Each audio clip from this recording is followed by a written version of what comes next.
Hello everyone. তো কালকে বাড়ির সবাই মিলে রেডি হয়ে চলে গেছিলাম মুকুন্দপুর রথের মেলায়।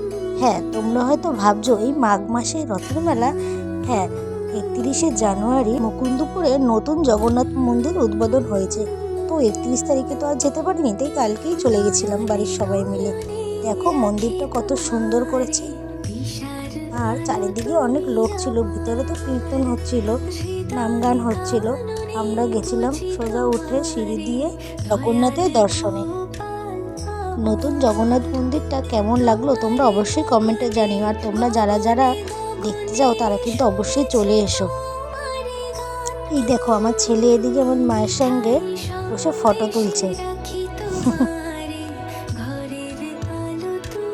তো আমাদের জগন্নাথ ঠাকুর দর্শন হয়ে যাওয়ার পর আমরা মন্দির থেকে বেরিয়ে আসলাম, রাস্তা দিয়ে হাঁটতে হাঁটতে মেলার দিকে রওনা দিলাম।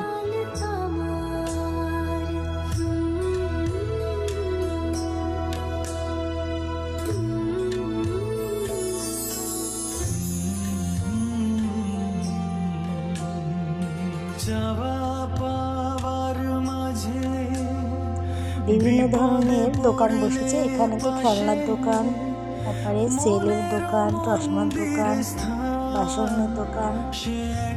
আমরাও কিছুটা কেনাকাটি করলাম। এখানে 20 টাকা দামে অনেক সেলের জিনিস পাওয়া যাচ্ছিল। এই দেখো, আর আমার ছেলেকে আমার বাবা দেখো এই হাঁসটা কিনে দিয়েছে, বাঁশি বাজে হাঁসটা আমার ছেলে ঝুলিয়ে রেখেছে দেখো।